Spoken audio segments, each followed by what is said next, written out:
Bonjour, c'est Patrick. Alors voici un podcast suite à 3 journées de formation. Alors un podcast, c'est que de l'audio, pas d'image, donc vous pouvez vaquer à autre chose. Ils sont au fourneau du restaurant La Terrasse de Duras, situé dans le Lot-et-Garonne, département 47. C'est un lieu, un restaurant, un panel des cuisines du monde. Éléonore, très inspirée par la cuisine asiatique, est devenue elle-même une spécialiste de sushi après 9 ans de cuisine. Jonathan, son jeune chef cuisinier, lui est fort de plus de 10 ans d'expérience.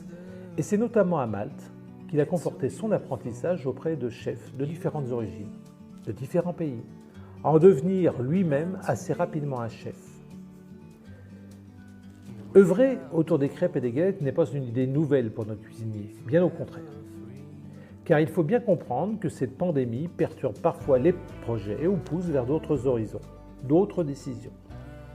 Alors pour Éléonore et son mari Mathias, ils ont décidé de transformer leur restaurant en crêperie et d'ouvrir un autre établissement.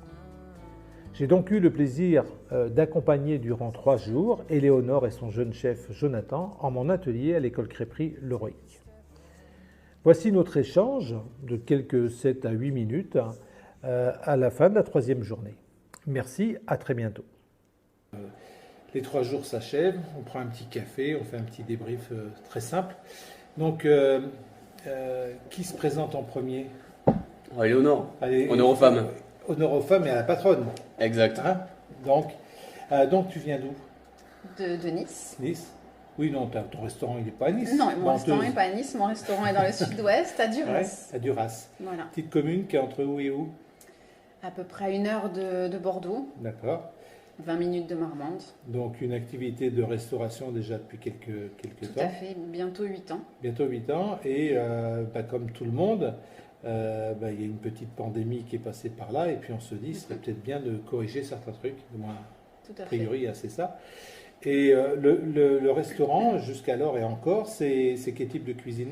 Traditionnel, mais quand même qui vire de plus en plus vers le fast-food. Enfin, je ne veux pas dire fast-food, Oui, mais fast-food un petit peu gastronomique quand même. Oui, Voilà. tout à fait. Ouais. Parce que parce qu'en fait, et puis Jonathan nous parlera de la cuisine aussi, lui en tant que cuisinier d'établissement, c'est que vous avez appréhendé, de ce que j'ai compris, hein, il faut me contredire ou compléter, plusieurs cuisines du fait de vos origines culinaires d'abord, où Jonathan, toi, tu as travaillé à Malte avec plusieurs origines de cuisiniers, toi, très intéressé par la cuisine asiatique, Oui. entre autres. Et voyages en Angleterre, enfin tous nos voyages nous ont apporté cette cuisine du monde. Tout à fait. Parce que initialement, toi, Éléonore, qui tient l'établissement avec ton mari, toi, tu n'es pas cuisinière à la base, puisque tu as fait autre chose. Voilà, enfin autre chose, c'était toujours l'hôtellerie-restauration, mais j'étais pas cuisinière du tout de base.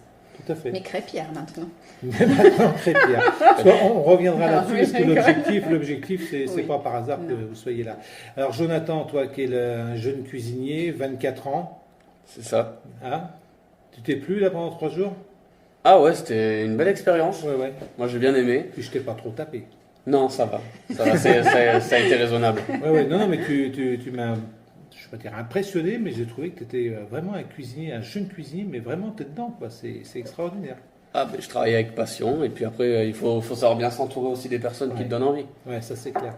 Et ton expérience de la cuisine, est-ce que tu as fait un bac pro cuisine, hein, un bac pareil, professionnel, ouais. J'écoute, hein, même si on déconne beaucoup. Tu as fait un bac pro cuisine, et après t'as effectivement, ta grande période de cuisine, c'est à Malte où tu es allé bosser? Ouais, c'est ça. Après mon bac, en fait, j'ai fait Erasmus, le projet Erasmus avec Bordeaux. Ouais. Et je suis parti pendant 6 mois travailler à Malte, qui était tout frais payé par l'entreprise et tout. Ouais. Vu que dans la restauration, il avait pas mal d'hôtels, mon patron. Ouais. Et en fait, j'ai commencé comme commis de cuisine, stagiaire basique. Et puis bon, à force de rien dire, continuer mon travail, faire sérieusement, j'ai évolué. Et au final, j'ai fini chef du restaurant gastronomique japonais-indien. Ouais, super. Ouais. Et quand tu dis, parce que j'ai un truc sur lequel je rebondis, tu dis à force de ne rien dire, mais pourquoi ici tu l'ouvrais? C'est une blague. Non. Après, bon, je savais qu'en entreprise, c'était pas pareil. Là, c'est en formation, j'ai vu que t'étais directement cool. Après, j'ai toujours essayé d'être sérieux, de faire propre. T'es très sérieux, ouais. Mais après, ouais, non, bon, pour moi, la vision de la cuisine, c'est quand même déjà travailler avec passion, avec amour et dans la bonne entente, dans la bonne humeur. Il n'y a rien d'incompatible. Hein. Si tu fais la gueule, ça ira jamais. C'est travailler quand il le faut. Faire la gueule, ça marche pas. Quand on est dans les gros coups de bourre, on déconne pas. Hein, tout à fait.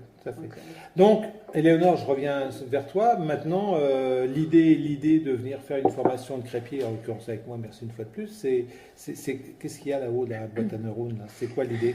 Il s'en est passé beaucoup des choses. Enfin, on va transformer le restaurant en crêperie et ouvrir un deuxième petit local qui sera un petit snack de tout ce qu'on fait en ce moment. Voilà, D'accord. Et peut-être associer tout ce que vous avez fait à l'univers de la crêpe et de la galette. Exactement. Alors, de ces 3 jours, qu'est-ce que vous retenez? Plein de... Ça se télescope là. Le roselle. Très important, le roselle. On a tourné. Oui. Non, un bon coup de main. Ouais, c'est ça. Que c'est pas si facile que ça de faire des crêpes. Bien sûr que non. Que d'où l'utilité de faire une formation, c'est pas juste... Des super recettes. Hein. Ouais. Mais en même temps, c'est marrant ce que tu dis parce que...